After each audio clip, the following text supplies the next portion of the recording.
پریشان نہ ہوا کرو، اللہ ہے نا۔ عورت پر پردہ ایسے جچتا ہے جیسے قرآن پر غلاف۔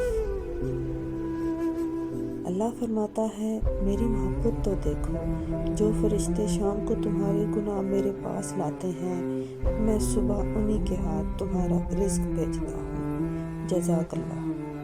قرآن، جب تمہارا دل کسی کے گلے لگ کے رونے کو چاہے تو قرآن کو گلے لگا لینا، وہ رب آنسو بھی پڑھ لیتا ہے، اگر بول نہیں سکتے تو رو لیا کرو۔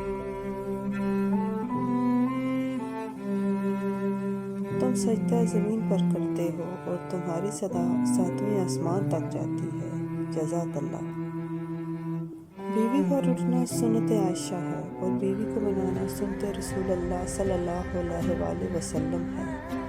ہر کامیاب مرد اور عورت کے پیچھے ایک بوڑھے ضعیف ماں باپ کی قیمتی جوانی ہوتی ہے۔